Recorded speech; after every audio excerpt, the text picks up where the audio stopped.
Assalamualaikum warahmatullahi wabarakatuh. Today I will interpret about two videos from YouTube. And the first video is What Makes You Special by Marwana Atencio. Let's get started.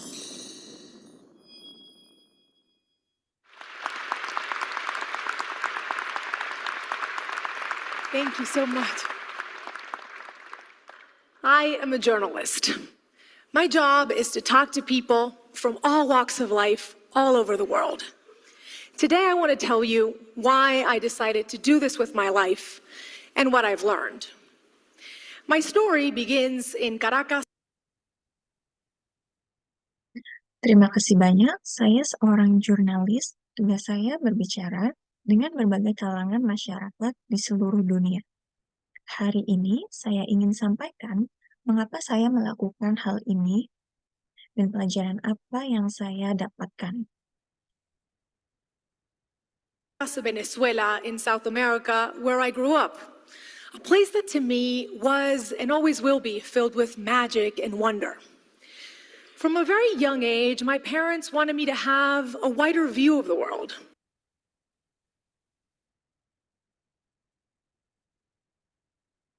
Cerita saya dimulai dari Caracas, Venezuela, di Amerika Selatan, tempat saya tumbuh besar. Satu tempat yang menurut saya adalah akan selalu penuh daya tarik dan keajaiban.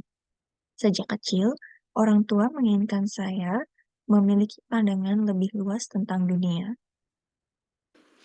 I remember one time when I was around 7 years old, my dad came up to me and said, Mariana, I'm going to send you and your little sister, who was 6 at the time, to a place where nobody speaks Spanish. I want you to experience different cultures. He went on.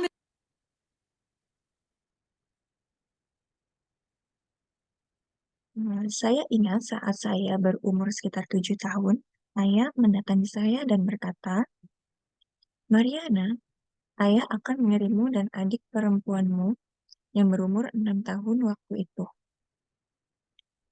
ke tempat yang tak seorang pun berbahasa Spanyol. Ayah ingin kamu merasakan budaya lain. Dia terus bercerita tentang keuntungan melewatkan sepanjang musim panas. And on about the benefits of spending an entire summer in this summer camp in the United States, stressing a little phrase that I didn't pay too much attention to at the time: you never know what the future holds. Meanwhile, in my 7-year-old mind, Dia terus bercerita tentang keuntungan melewatkan sepanjang musim panas. Di sebuah perkemahan musim panas di Amerika Serikat dengan sedikit penekanan yang saya tak peduli sama sekali waktu itu. Kamu tak pernah tahu bagaimana masa depan nanti. Sementara itu, di pikiran saya saat itu, I was thinking we were going to get to summer camp in Miami. Maybe it was going to be even better, and we were going to go a little further.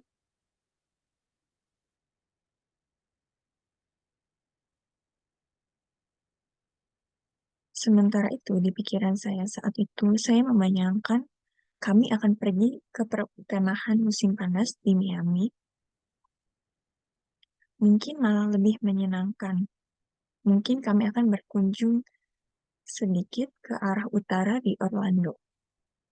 North to Orlando, where Mickey Mouse lived. I got really excited. My dad, however, had a slightly different plan. From Caracas, he sent us to Brainerd, Minnesota. Mickey Mouse.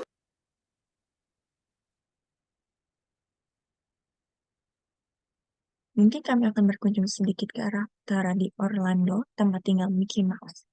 Saya sangat bersemangat, tapi ternyata ayah punya rencana yang sedikit berbeda. Dari Caracas, dia mengantarkan kami ke Brainerd, Minnesota.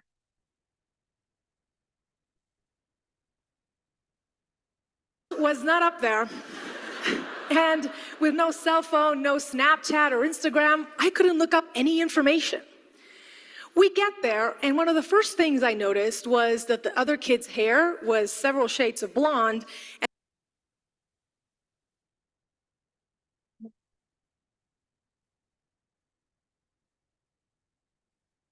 Mickey Mouse tak ada di sana.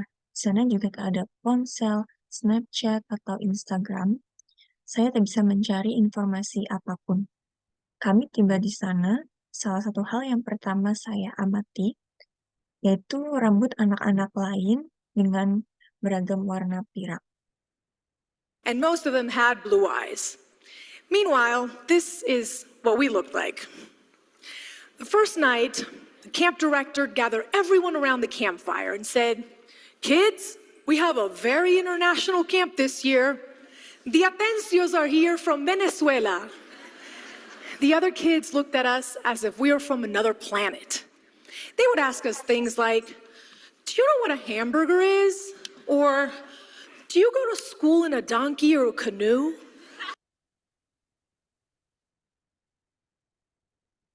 Dan hampir semua bermata biru, sementara rambut kami seperti ini. Malam pertama, pemandu perkemahan mengatur kami mengelilingi api unggun.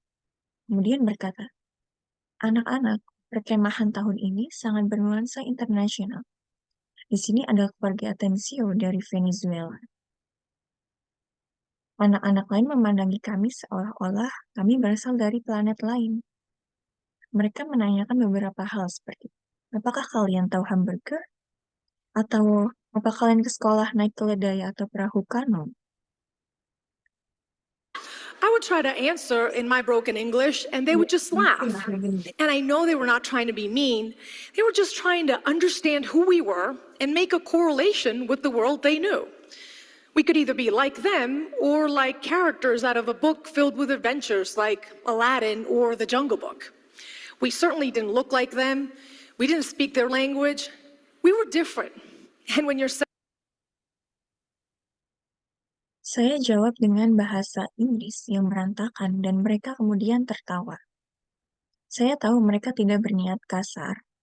Mereka hanya ingin mencoba memahami siapa kami dan menghubungkan dengan lingkungan yang mereka tahu.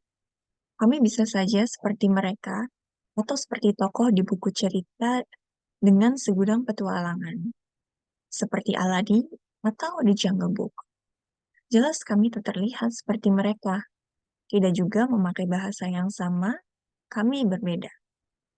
7 years old, that hurts. But I had my little sister to take care of, and she cried every day at summer camp. So I decided to put on a brave face and embrace everything I could about the American way of life. We later did what we called the summer camp experiment for 8 years in different cities that many Americans haven't even heard of. What I remember most about these moments was when I finally clicked with someone. Making a friend was a special reward. Everybody wants to feel valued and accepted, and we think it should happen.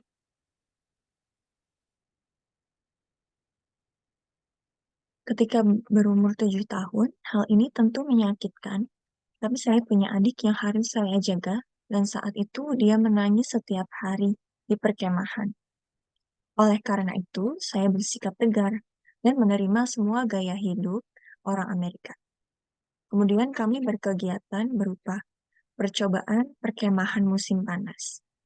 Selama 8 tahun di kota berbeda, yang bahkan orang Amerika sendiri belum tahu, yang paling berkesan saat itu adalah ketika saya akrab dengan seseorang. Mendapatkan seorang teman adalah hal yang istimewa. Semua orang ingin dihargai dan diterima. Dan kita pikir ini akan terjadi secara spontan. Spontaneously, but it doesn't. When you're different, you have to work at belonging. You have to be either really helpful, smart, funny, anything to be cool for the crowd you want to hang out with. Later on, when I was in high school, my dad expanded on his summer plan, and from Caracas, he sent me to Wallingford, Connecticut for senior year of high school.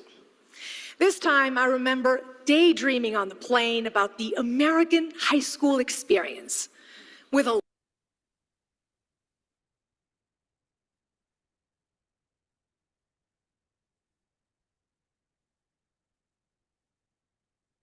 Dan kita pikir ini akan terjadi secara spontan, tapi ternyata tidak begitu.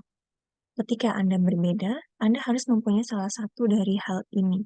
Anda suka menolong, pintar, lucu, atau apapun itu yang terdengar keren bagi kelompok di mana Anda ingin diterima. Saat saya di sekolah menengah, ayah memperluas rencana musim panasnya. Dari Caracas, dia mengirim saya ke Wellington, Connecticut. Saat saya di SMA, pada saat itu saya teringat menghayal di atas pesawat tentang pengalaman sekolah menengah di Amerika lengkap dengan lokernya.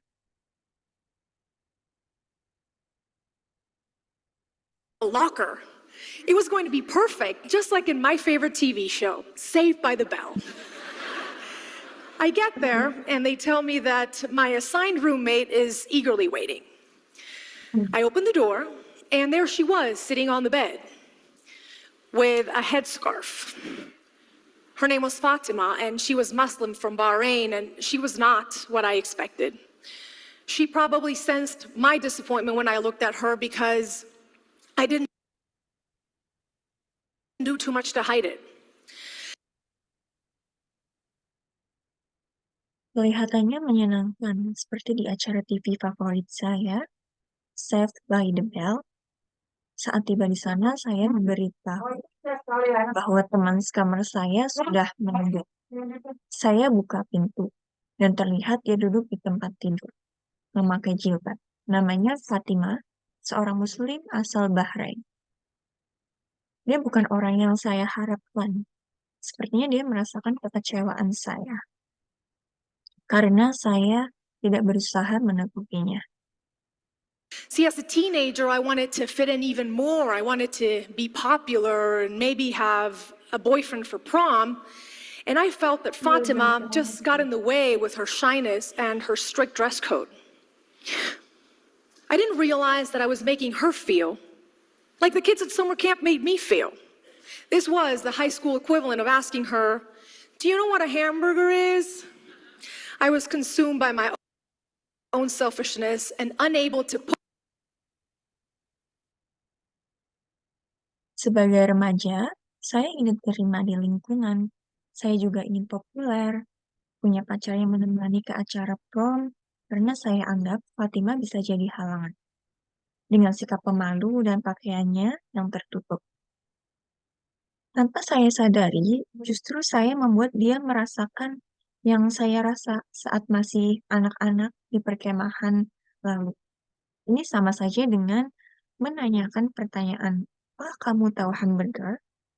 versi anak SMA. Saya dipengaruhi rasa egois waktu itu. Saya tidak mencoba memposisikan diri saya di posisinya. Put myself in her shoes. I have to be honest with you. We only lasted a couple of months together because she was later sent to live with a counselor instead of other students.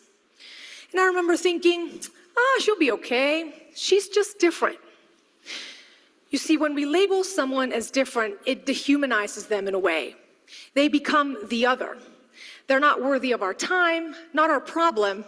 And in fact, they, the other, are probably the cause of our problems. So how do we recognize our blind spots?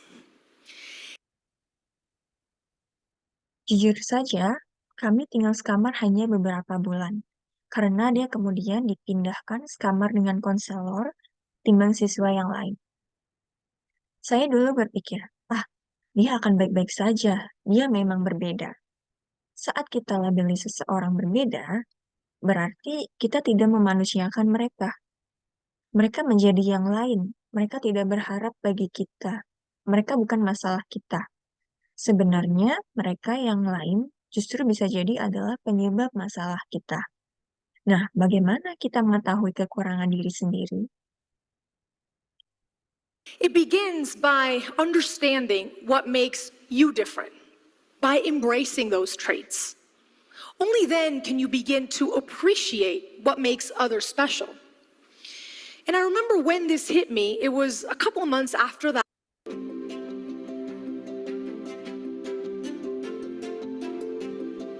PT Victoria Care Indonesia. that, I had found that boyfriend for prom and made a group of friends and practically forgotten about Fatima until everybody signed on to participate in this talent show for charity. You needed to offer a talent for auction, and it seemed like everybody had something special to offer. Some kids were Mulailah dengan memahami apa yang membuat Anda berbeda dengan cara menerima perbedaan tersebut. Dengan begitu, Anda kemudian bisa menerima apa yang membuat orang lain spesial. Saya ingat ketika menyadari ini, itu terjadi beberapa bulan setelah kejadian itu. Saya sudah punya pacar untuk diajak ke prom, mempunyai beberapa teman, karenanya saya melupakan Fatima. Sampai suatu hari, tiap siswa harus ikut dipertunjukkan bakat untuk amal. Saya harus menunjukkan bakat yang akan dilelang. Tampaknya, setiap orang mempunyai suatu hal yang spesial untuk ditampilkan. were going to play the violin, others were going to recite a theater monologue. And I remember thinking, we don't practice talents like these back home. But I was determined to find something of value. So the day of the talent show comes, and I get up on stage with my little boombox, I put it on the side, and I press play, and a song by my favorite emerging artist, Shakira, comes up. And I go, whenever, wherever, we're meant to be together. And I said, my name is Mariana, and I'm gonna auction a dance class. Beberapa siswa akan memainkan biola, yang lain akan membawakan monolog teater. Dan saya sempat merenung, tak ada pertunjukan bakat seperti ini di negara kami. Tapi saya bertekad menampilkan sesuatu yang bernilai. Hari pertunjukan bakat pun tiba. Saya tampil di panggung dengan boombox mini, meletakkannya di samping dan menekan tombol putar. Terdengarlah lagu dari artis favorit saya, Shakira. Saya bernyanyi dan menari. Whenever, whenever, we're meant to be together. Kemudian saya berkata, saya Mariana. Saya akan melelang sebuah kelas dansa. And it seemed like the whole school raised their hand to bid. My dance class really stood out from like the 10th violin class offered that day. And going back to my dorm room, I didn't feel different. I felt really special. And that's when I started thinking about Fatima, a person that I had failed to see as special when I first met her. She was from the Middle East, just like Shakira's family was from the Middle East. She could have probably taught me a thing or two about belly dancing, had I been open to it. Tampaknya seantero sekolah angkat tangan menawar, kelas dansa saya sangat menonjol. Dibanding misalnya 10 kelas biola yang ditawarkan hari itu. Saat kembali ke asrama, saya tidak merasa berbeda. Saya merasa sangat spesial. Waktu itulah saya mulai berpikir tentang Fatima, seseorang yang tidak saya pandang spesial saat pertama bertemu. Dia berasal dari Timur Tengah, sama seperti keluarga Shakira yang juga dari sana. Dia bisa saja mengajari beberapa gerakan tari perut jika saya menanyakan padanya. Now, I want you all to take that sticker that was given to you at the beginning of our session today, where you wrote down what makes you special, and I want you to look at it. If you're watching at home, take a piece of paper and write down what makes you different. You may feel guarded when you look at it, maybe even a little ashamed, maybe even proud. But you need to begin to embrace it. Remember, it is the first step in appreciating what makes others special. When I went back home to Venezuela, I began to understand how these experiences Sekarang saya ingin Anda ambil stiker yang diberikan kepada Anda pada awal pertemuan kita hari ini. Saat Anda tulis apa yang membuat Anda spesial, dan saya ingin Anda melihatnya.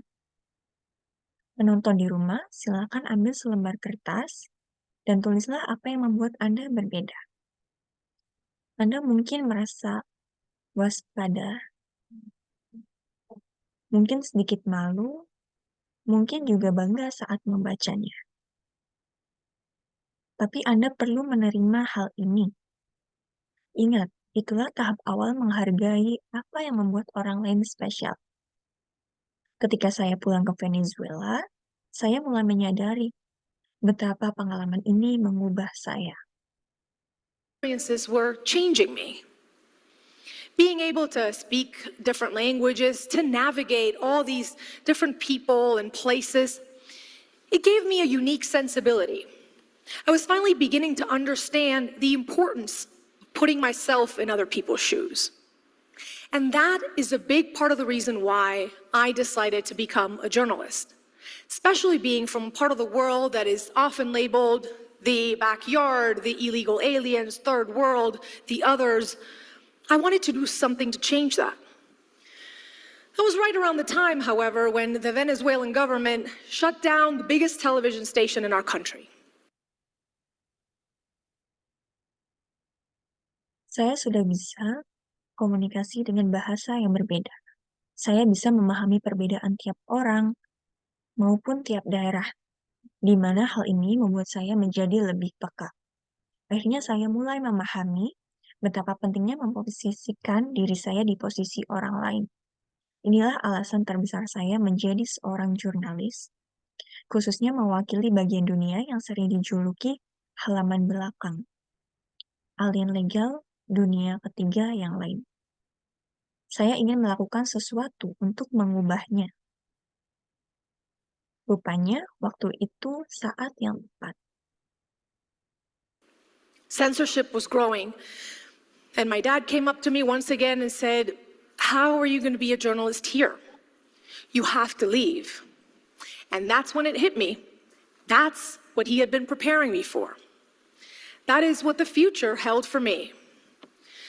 So in 2008, I packed my bags and I came to the United States without a return ticket this time. I was painfully aware that at 24 years old, I was becoming a refugee of sorts, an immigrant, the other, once again, and now for good. Ketika pemerintah Venezuela menutup stasiun televisi terbesar di negara kami, sensor terhadap media meningkat, dan ayah mendatangi saya sekali lagi lalu berkata, "Bagaimana kamu bisa jadi jurnalis di sini? Kamu harus pergi dari sini." Saya tersentak. Ayah mempersiapkan saya untuk hal seperti ini. Inilah masa depan yang saya harus hadapi. Maka di tahun 2008, saya berkemas dan pergi ke Amerika. Kali ini tanpa tiket pulang. Saya sangat menyadari di usia 24 tahun menjadi seorang pengungsi, imigran yang lain. Sekali lagi, kali ini untuk menetap. I was able to come on a scholarship to study journalism.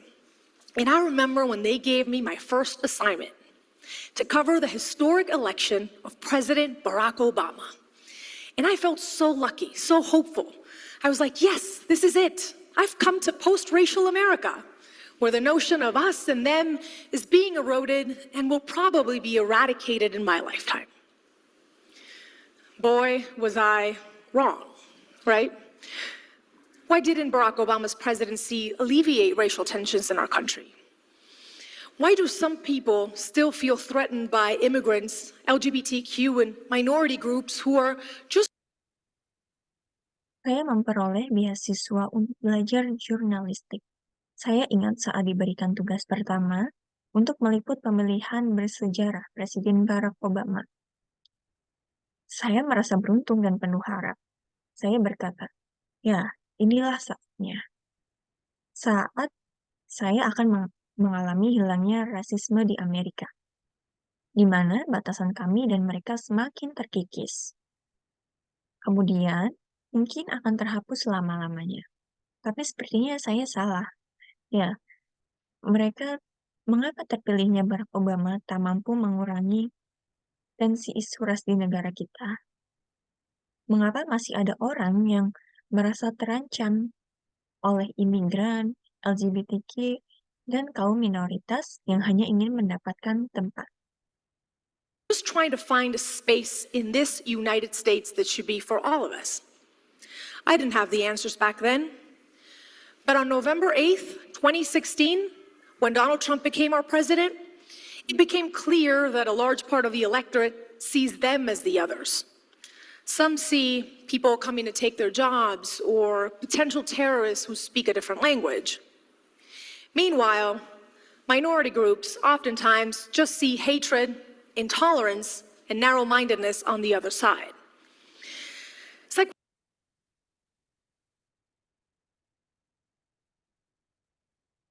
Di Amerika Serikat ini yang semestinya untuk kita semua. Saya tidak punya jawabannya saat itu, tapi pada tanggal 8 Oktober, tapi pada tanggal 8 November 2016, saat Donald Trump menjadi presiden, ternyata jelas bahwa mayoritas pemilih melihat mereka sebagai yang lain. Ada yang mengira pendatang akan merebut pekerjaan mereka, atau curiga mereka adalah teroris yang berbicara bahasa berbeda. Sementara itu, kaum minoritas seringkali mengalami kebencian, intoleransi, dan pikiran sempit di pihak lain. Seperti terjebak dalam gelembung yang tak seorang pun mau memecahkannya. we're stuck in these bubbles that nobody wants to burst. And the only way to do it, the only way to get out of it, is to realize that being different also means thinking differently. It takes courage to show respect. In the words of Voltaire, I may not agree with what you have to say, but I will fight to the death to defend your right to say it. Failing to see anything good on the other side makes a dialogue impossible. Without a dialogue, we will keep repeating the same mistakes because we will not learn anything new. Seperti terjebak dalam gelembung yang tak seorang pun mau memecahkannya. Satu-satunya cara untuk dilakukan, satu-satunya jalan keluar adalah menyadari bahwa menjadi berbeda berarti berpikir secara berbeda pula. Butuh keberanian untuk menunjukkan rasa menghargai. Menurut Voltaire, saya mungkin tak setuju dengan apa yang Anda katakan. Tapi saya akan berjuang sampai mati membela hak Anda, mengatakannya. Kegagalan melihat sisi baik di pihak lain membuat dialog sulit dilakukan. Tanpa berdialog, kita akan mengulang kesalahan yang sama. Karena kita tidak akan belajar hal yang baru. I covered the 2016 election for NBC News. It was my first big assignment in this mainstream network where I had crossed over from Spanish television. And I wanted to do something different. I watched election results with undocumented families. Few thought of sharing that moment with people who weren't citizens, but actually stood the most to lose that night. When it became apparent that Donald Trump was winning, this 8-year-old girl named Angelina rushed up to me in tears. She sobbed as she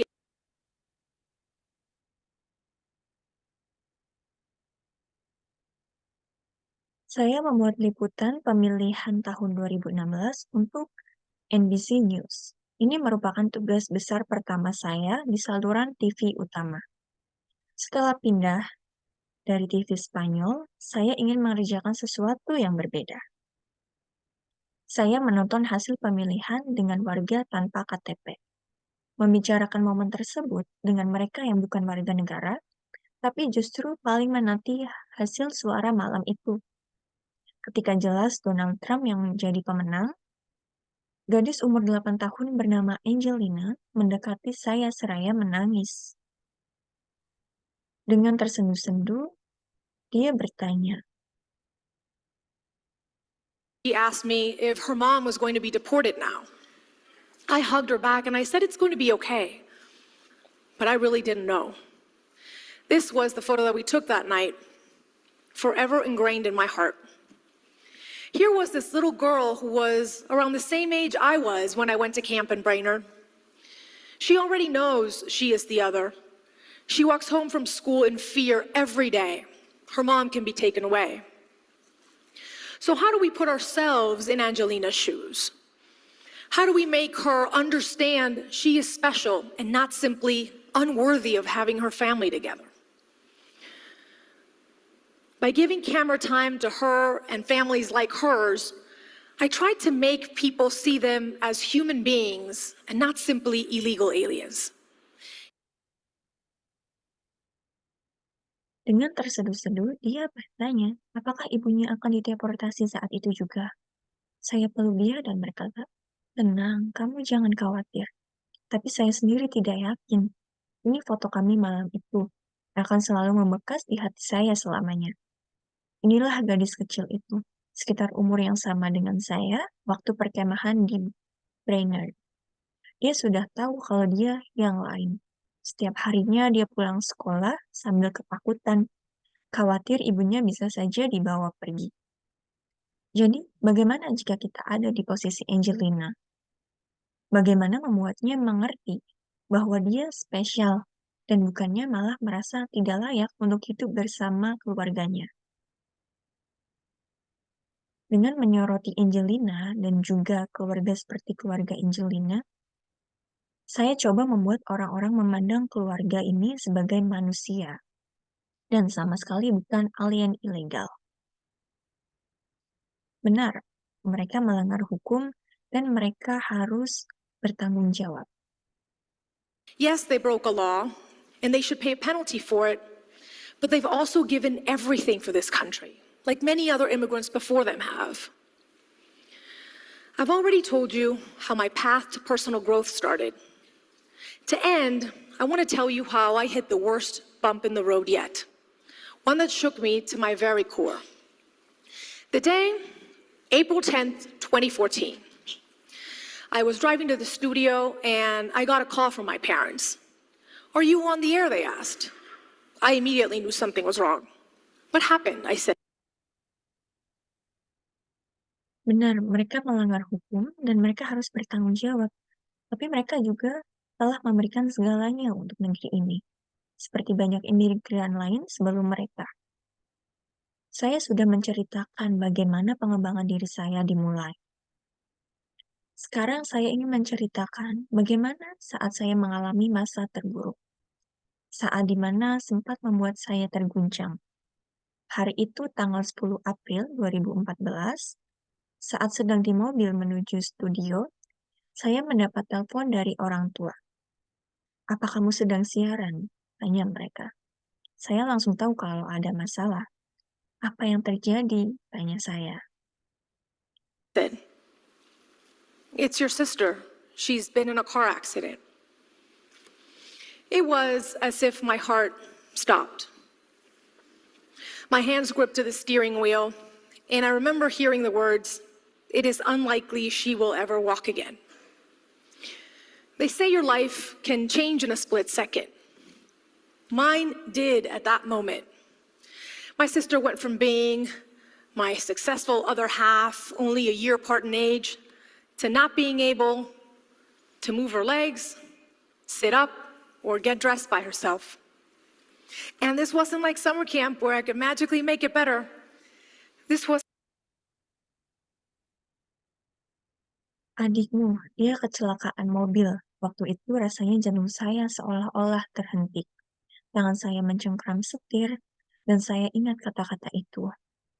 Dia tak ada harapan berjalan lagi. Orang bilang, kehidupan seseorang bisa berubah dalam sekejap. Kehidupan saya pun berubah saat itu. Adik saya berubah dari orang yang sukses.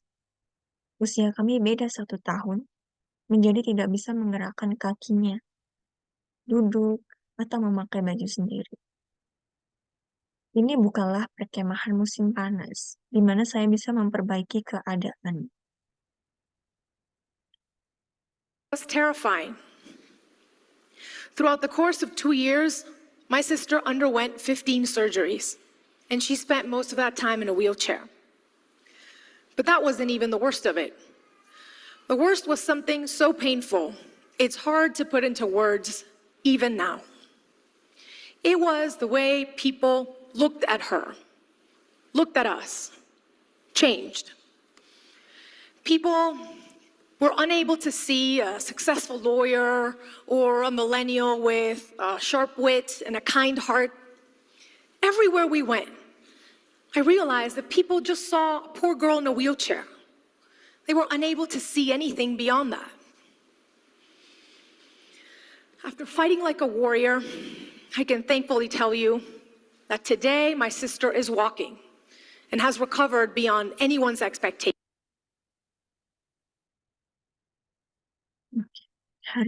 Hal ini mengerikan. Selama 2 tahun, adik saya mengalami 15 kali operasi, dan dia menghabiskan banyak waktu di atas kursi roda. Tapi bukan hanya itu, ini sesuatu yang paling menyakitkan, yang sulit dilukiskan dengan kata-kata, yaitu cara orang-orang memandangnya. Cara orang memandang kami juga berubah. Orang-orang tidak melihatnya sebagai seorang pengacara sukses, atau seorang milenial cerdas yang baik hati. Kemanapun kami pergi, saya tahu mereka hanya melihat seorang gadis malang di atas kursi roda. Mereka tak bisa melihat apapun di balik itu. Setelah bertarung ibarat pejuang, syukurlah kini adik saya bisa berjalan lagi. Dia sudah sembuh melebihi ekspektasi orang-orang. Patience. Thank you. But during that traumatic ordeal, I learned there are differences that simply suck, and it's hard to find positive in them. My sister's not better off because of what happened. But she taught me you can't let those differences define you. Being able to reimagine yourself beyond what other people see, that is the toughest task of all, but it's also the most beautiful. You see, we all come to this world in a body. People with physical or neurological difficulties, environmentally impacted communities, immigrants, boys, girls, boys who want to dress as girls, girls with veils, women who've been sexually assaulted, athletes who bend their knee as a sign of protest, Black, white, Asian, Native American, my sister, you or me. Terima kasih. Tapi selama masa traumatis itu, saya belajar bahwa ada perbedaan yang sangat menyesakan, di mana sulit berpikir positif tentang hal tersebut. Adik saya bukan sembuh karena didorong oleh apa yang terjadi, tapi dia mengajari saya, jangan biarkan perbedaan itu membatasi Anda. Mampu melihat diri sendiri melebihi apa yang dilihat oleh orang lain. Memang pekerjaan yang paling sulit, sekaligus paling indah. Kita semua lahir ke dunia dalam bentuk jasmani. Orang dengan keterbatasan fisik ataupun syaraf, komunitas terdampak lingkungan, para imigran, anak laki-laki, anak perempuan, lelaki yang ingin berdandan seperti perempuan, wanita berjilbab, wanita yang mengalami pelecehan seksual, atlet yang menekuk lutut sebagai tanda protes, kulit hitam, kulit putih, orang Asia, asli Amerika, adik saya, Anda, atau saya. We all want what everyone wants, to dream and to achieve. But sometimes society tells us, and we tell ourselves, we don't fit the mold. Well, if you look at my story, from being born somewhere different, to belly dancing in high school, to telling stories you wouldn't normally see on TV, what makes me different is what has made me stand out and be successful. I have traveled the world and talked to people from all walks of life. And you know what I've learned? Kita semua punya keinginan yang sama, bermimpi dan menggapainya. Tapi terkadang lingkungan sosial maupun diri kita berkata, kita berbeda dengan lingkungan kita. Jika Anda melihat cerita saya, dari lahir di suatu tempat yang berbeda, tarian perut di SMA, sampai pada menceritakan cerita yang jarang Anda lihat di TV. Apa yang membuat saya berbeda?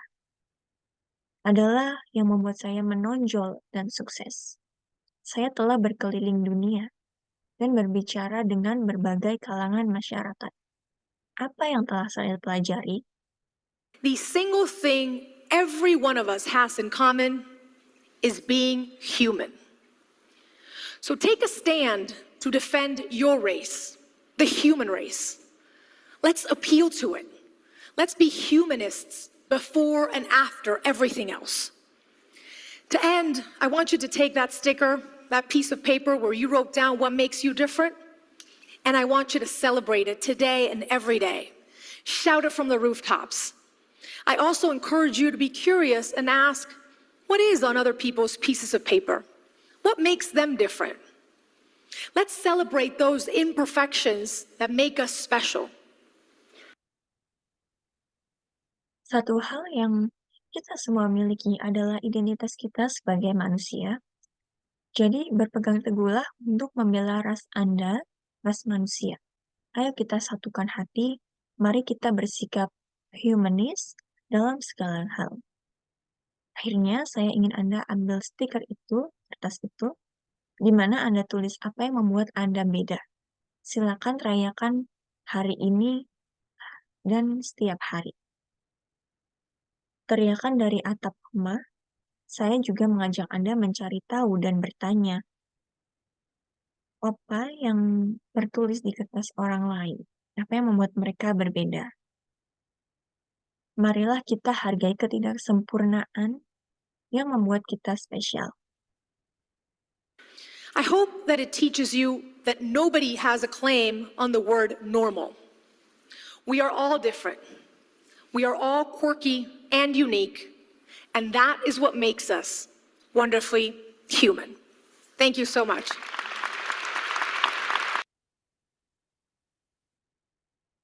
Saya harap ini mengajari Anda bahwa tidak seorang pun berhak berkata normal. Kita semua berbeda. Masing-masing kita mempunyai keunikan, dan itulah yang membuat identitas kita sebagai manusia. Terima kasih banyak.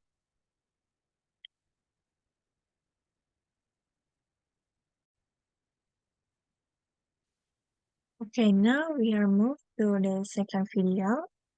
The second video is It is Okay Not to Have a Plan by Mithila Palkar.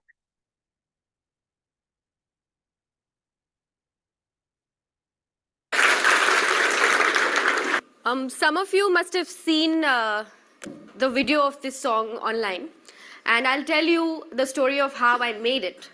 But before that, I have a question for all of you. So, how many of us over here have had celebrity crushes? See, almost all of us, right? And I'm sure some of us must have done something crazy to reach out to these crushes. This friend of mine one day decided to pack his bags and leave his home in Baroda and come to Mumbai to meet the love of his life.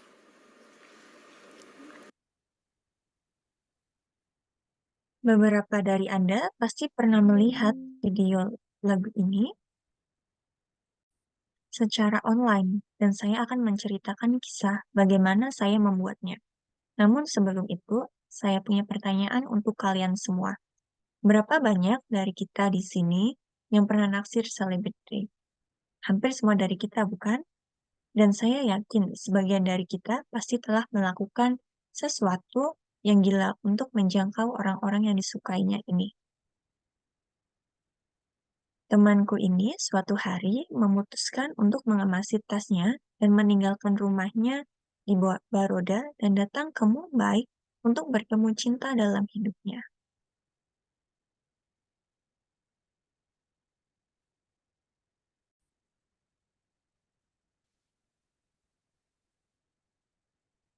Amisha Patel.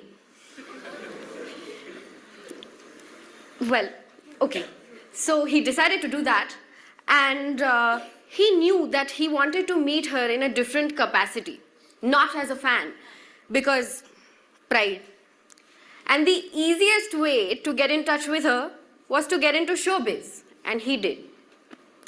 Eventually, over the years, he realized that this was actually something that he liked doing, and he stuck to it.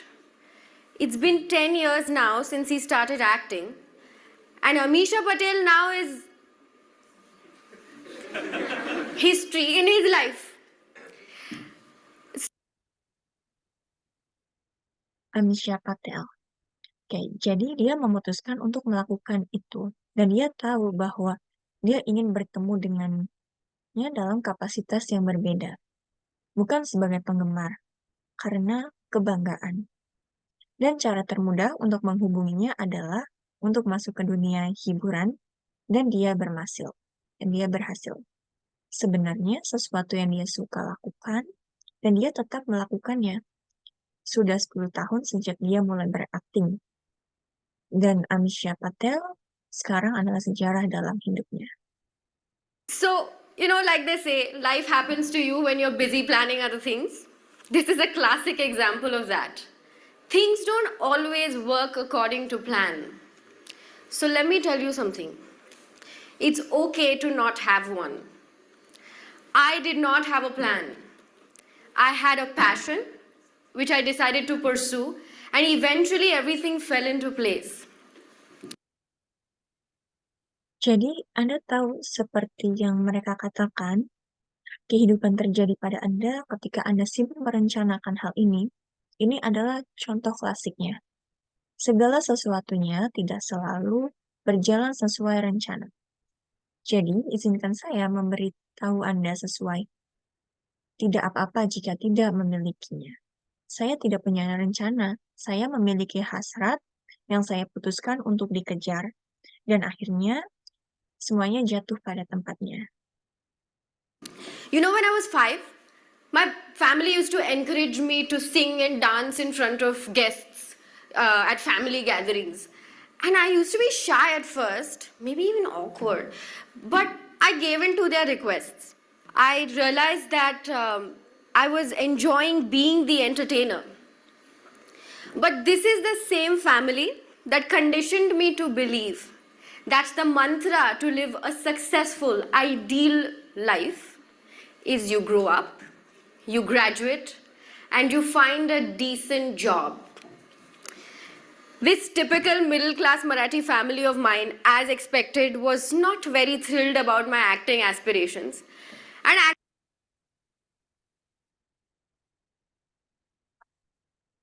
Anda tahu ketika saya berumur 5 tahun, keluarga saya biasa mendorong saya untuk menyanyi dan menari di depan para tamu di pertemuan keluarga. Dan awalnya saya merasa malu, bahkan mungkin canggung. Tapi saya menuruti permintaan mereka. Saya menyadari bahwa saya menikmati menjadi entertainer. Tapi ini adalah keluarga yang sama, yang mengkondisikan saya untuk percaya. Itulah mantra untuk menjalani kehidupan ideal yang sukses. Apakah Anda sudah dewasa, lulus, dan mendapatkan pekerjaan yang layak? Keluarga Marathi kelas menengah saya yang khas ini, seperti yang diharapkan, tidak terlalu senang dengan aspirasi akting saya.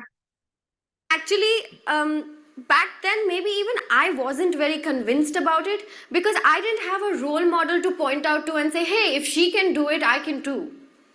Plus, I was comfortable with having a plan. You grow up, you graduate, and you find a decent job, remember? So, while pursuing mass media in my graduate school, I happened to volunteer at a theatre company and got to be a part of a youth theatre festival which I helped organize. I was happy because I got to be around the theatre world, and my family was happy because I was doing event management, which was real work.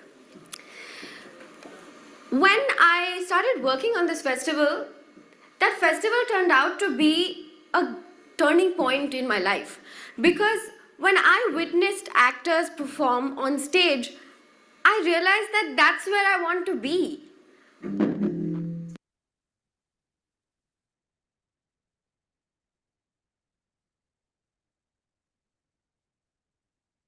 Sebenarnya saat itu, bahkan mungkin aku tidak begitu yakin tentang hal itu, karena saya tidak mempunyai panutan untuk ditujukan dan dikatakan. Hei, kalau dia bisa, saya juga bisa. Selain itu, saya merasa nyaman dengan rencana.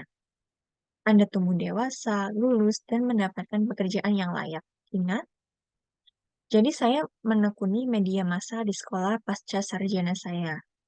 Saya kebetulan menjadi sukarelawan di sebuah perusahaan teater dan harus menjadi bagian dari festival teater remaja. Yang saya bantu atur, saya senang karena bisa berkecimpung di dunia teater. Dan keluarga saya bahagia karena saya melakukan manajemen acara yang merupakan pekerjaan nyata.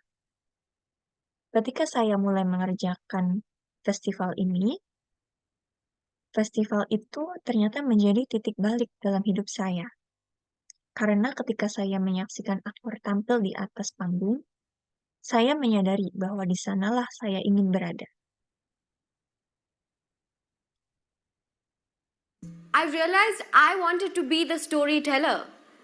I wanted to be the story, and I knew that if I did not pursue it, I was going to be extremely restless and unhappy.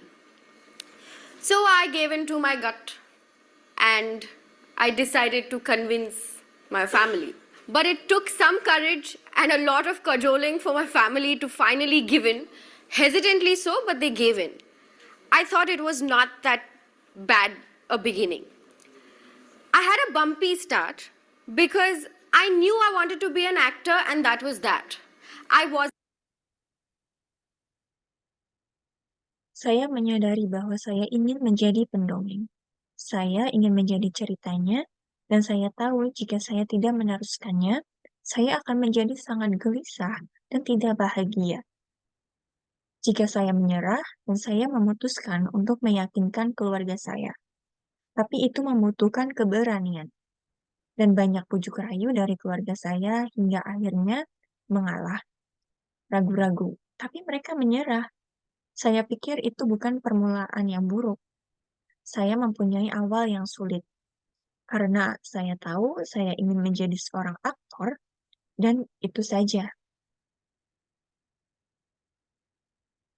wasn't sure if I wanted to do films or if I wanted to be part of television commercials or daily soaps or if I wanted to stick to theatre. So I decided that I'll figure it out as I go along, and I tried to do all the right things. Like I started looking for work, I started auditioning, made sure I was on the radar. You know, as Mumbaikars, we are trained to face rejection every single day. Saya tidak yakin apakah saya ingin membuat film atau jika saya ingin menjadi bagian dari iklan televisi atau sinetron harian, atau jika saya ingin tetap menonton konser. Oh, sorry, atau jika saya ingin tetap menonton teater. Jadi saya memutuskan bahwa saya akan memikirkannya sambil jalan. Dan saya mencoba melakukan semua hal yang benar, seperti saya mulai mencari pekerjaan, saya mulai mengikuti audisi, memastikan saya masuk radar.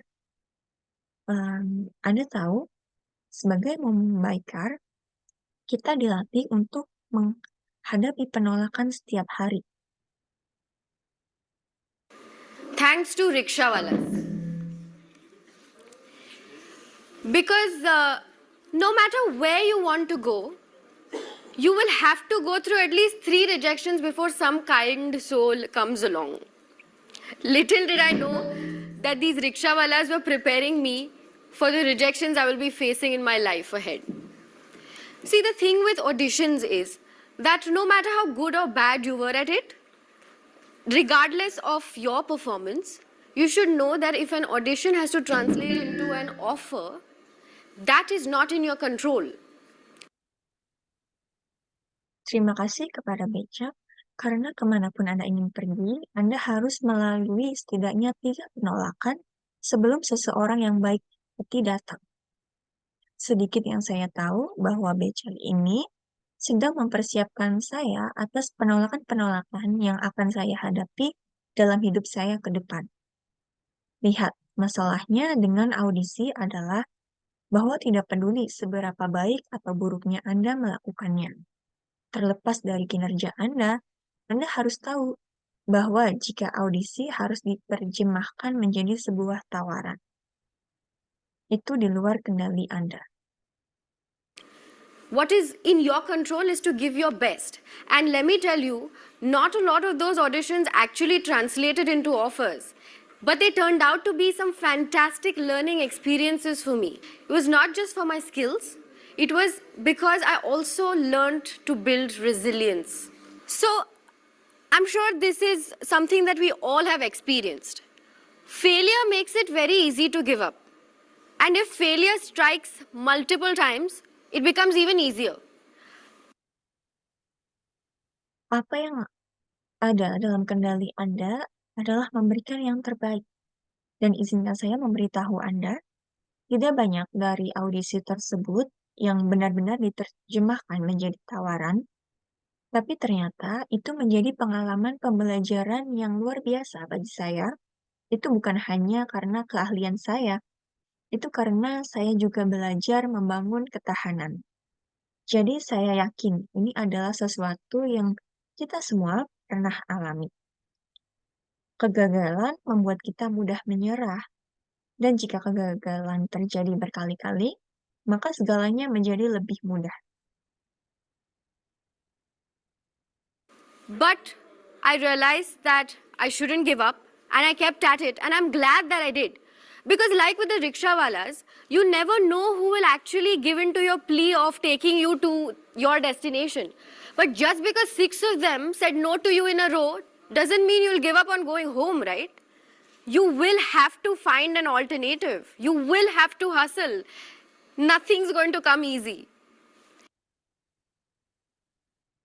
Tapi saya sadar bahwa saya tidak boleh menyerah, dan saya terus melakukannya, dan saya senang saya melakukannya.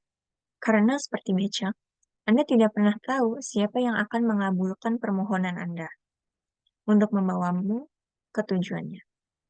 Tapi hanya karena 6 dari mereka mengatakan tidak pada Anda berturut-turut, bukan berarti Anda akan menyerah untuk pulang, kan? Anda harus mencari alternatif. Anda harus bergegas. Tidak ada yang akan datang dengan mudah. Tidak punya rencana ternyata cukup berguna bagi saya.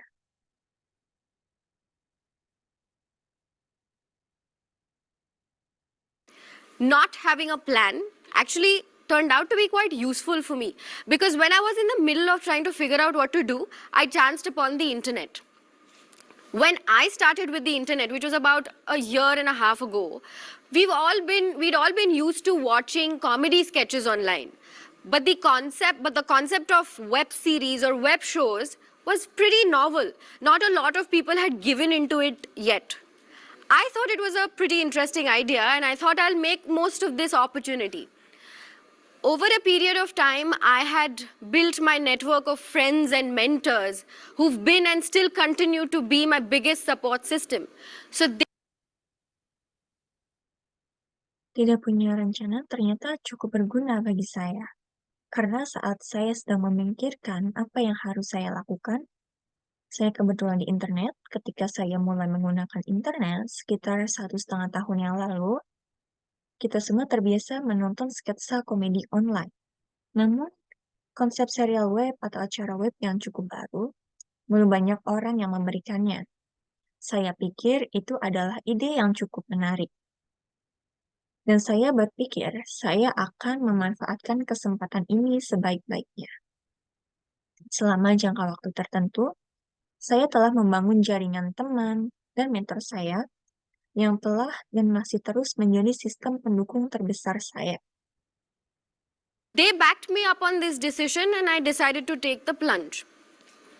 When I started my web journey with my first web show, which was a news satire comedy show on a YouTube channel I still continue to work with, I realized the power of the internet. Because the show got a boost from all over the world, from different parts of the world, people started writing to us. That cup song, that happened on a whim too. I was just chilling one fine afternoon at home, and I was playing the cups and singing different songs on it, and I decided to make a video. So I called. Jadi mereka mendukung saya dalam keputusan ini, dan saya memutuskan untuk mengambil resiko. Saat saya mulai bekerja perjalanan web saya dengan acara web pertama saya, yang merupakan acara komedi sindiran Brit di saluran YouTube yang masih saya gunakan. Saya menyadari kekuatan internet karena pertunjukan tersebut mendapat dorongan dari seluruh dunia. Dari berbagai belahan dunia, orang mulai menulis kepada kami.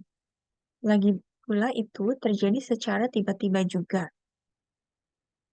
Saya hanya bersantai suatu sore yang cerah di rumah, dan saya memainkan cangkir-cangkir itu dan menyanyikan berbagai lagu di dalamnya, dan saya memutuskan untuk membuat video. Called my friend and said, "Can you come over? I need somebody to hold the camera." She got her phone camera, and I'm sitting at my house, and we've recorded this, and I uploaded this video with the tring of the bicycle in the background. If you listen to it keenly, I don't know what all other noises you'll be able to hear. But I put that video up anyway, and the attention that it got was unexpected. This something that I did without too much planning, just for fun, turned out to be a game changer for me. It opened so many more avenues for me, gave me so many new opportunities, that it makes me wonder what it would have been like had I spent time to think and plan how to make a perfect video. Jadi saya menelpon teman saya dan berkata, "Bisakah kamu datang? Saya butuh seseorang untuk memegang kamera." Dia mengambil kamera ponselnya dan saya sedang duduk di rumah. Dan kami merekam ini dan saya mengunggah video ini dengan tring-tring sepeda di latar belakang. Jika kamu mendengarkannya dengan seksama, saya tidak tahu suara apa lagi yang bisa Anda dengar. Tapi saya tetap memasang video itu dan perhatian yang didapatkannya tidak terduga. Ini sesuatu yang saya lakukan tanpa terlalu banyak perencanaan. Hanya untuk bersenang-senang, ternyata menjadi game changer bagi saya.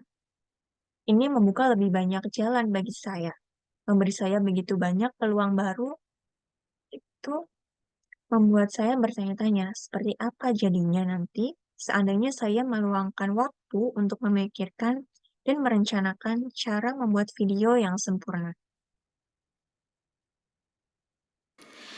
You know, a lot of us are forced to make very important decisions very early in life. And we are not even sure what we want to do. I wasn't. And that is okay. The answer lies in experimenting and doing so fearlessly. Everyone does not have a chalked out path. If you decide to be an actor, your journey and my journey is not necessarily going to be the same. You know, some prying uncles and aunties or some family members or family friends had asked me this. Anda tahu banyak dari kita dipaksa untuk membuat keputusan yang sangat penting, sangat awal dalam kehidupan, dan kami bahkan tidak yakin apa yang ingin kami lakukan. Saya tidak, dan itu tidak masalah. Jawabannya terletak pada bereksperimen dan melakukannya tanpa rasa takut. Setiap orang tidak mempunyai jalan yang ditandai. Jika Anda memutuskan untuk menjadi seorang aktor, perjalanan Anda dan perjalanan saya belum tentu akan sama. Anda tahu beberapa paman dan bibi yang suka mencongkel, atau beberapa anggota keluarga atau teman keluarga telah menanyakan ini pada saya.